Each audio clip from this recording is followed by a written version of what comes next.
नमस्कार पिलाने आपण मानक फ्यूचर वेदर चैनल को स्वागत। आज आम सामाजिक विज्ञान अध्ययन माने एसएसटी रो आज चैप्टर नंबर 1 करवा मानक जदि ये वीडियो भल लगे ताले ये वीडियो को लाइक करेंगे और आम चैनल को सब्सक्राइब निश्चय करेंगे। आसतु देखा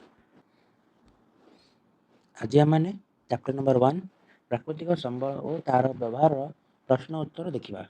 आसतु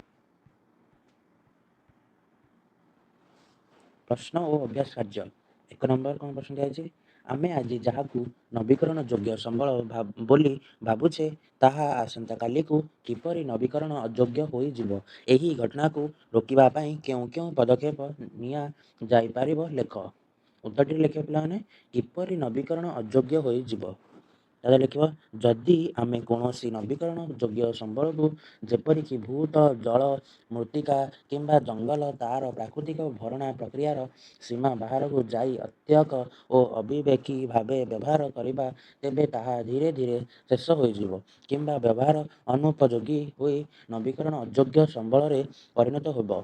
उदाहरण स्वरूप भूतल जलर अत्यक व्यवहार जोगु जलस्तर ह्रास पाइब एवं जल प्रदूषित होगा रोकवा पदक्षेप कौन कौन अच्छी संबलर सुविनियोग संबल गुड़िकर अपचय न करी आवश्यक मुताबक व्यवहार करवा। तापर अच्छे विकल्पर व्यवहार सौर शक्ति और पवन शक्ति भली अक्षय शक्ति व्यवहार करवा। अक्षय माने जोटा निजे निजे बनी बनी चलत सरबनी के पुनः चक्रण और संरक्षण वर्षा जल अमल प्रक्रिया अपणेवा एवं व्यापक वृक्षरोपण करवा। तापर 2 नंबर प्रश्न अच्छी मनुष्यर सेवारे आसुवा 5टी परिसंस्था कार्यावलीर इकोसिस्टम फंक्शन नाम कह। उत्तर लिख परिसंस्था आमको अनेक अदृश्य सेवा प्रदान करें जहाँ बिना मानव जातिर अस्तित्व असंभव। 1 नंबर लिख अम्लजान उत्पादन वृक्षलता माने प्राकृतिक भाव अम्लजान प्रदान करती जड़े व्यक्ति को दैनिक 350 लिटर अम्लजान दरकार होता बेले एक परिपक्व गछ 275 लिटर अम्लजान प्रदान करे। 2 नंबर जल विशोधन नदी ह्रद और जलाशय गुड़िक प्राकृतिक उपाय जल को विशुद्ध करती। 3 जलवायु नियंत्रण जंगल और समुद्र पृथ्वीर तापमात्रा को नियंत्रण करी वर्षा कराइबारे साहाय्य करती। तापर अच्छी 4 नंबर पॉइंट अच्छी मृत्तिका उर्वरता और अपघटन लिख अणुजीवी माने मृत सामग्रीर अपघटन करी माटी को पुनर्बार उर्वर करती। 3 नंबर प्रश्न अच्छी नवीकरण योग्य संबल गुड़िक कौन से गुड़िक नवीकरण अयोग्य संबल ठारू किपरि भिन्न वर्तमान एवं भविष्यत पीढ़ी निमंते नवीकरण योग्य संबलर उपलब्धि निश्चित करने लोक मैंने कौन करें यार 2टी उदाहरण दियो। उत्तरटी लिख पे नवीकरण योग्य संबल जो संबल गुड़िक को आम व्यवहार कलापर संपूर्ण सरी जाए नहीं एवं प्रकृति द्वारा अति शीघ्र पुनः पूरण हो जाए सेगुड़ी को नवीकरण योग्य संबल कहुए तथा सौर शक्ति पवन शक्ति। तापर अच्छे भिन्नता नवीकरण योग्य संबल असरंती अटे किंतु नवीकरण अयोग्य संबल तथा कोयला पेट्रोलियम भंडार सीमित यह थरे व्यवहार हो गले पुणी सृष्टि होगा लक्ष लक्ष वर्ष लगी जाए। तापर उपलब्धि निश्चित करने 2टी उदाहरण 1 नंबर नदी पोखरी व समुद्र को कल कारखानार आवर्जना न छाड़ी जल संबल को सफा रखा। 2 नंबर घर तैयारी किंबा आसबाब पत्र जदि गोटे गछ काटा पड़ुची तेबे ताहा बदल अति कम 2टी नुआ गछ लगेगा।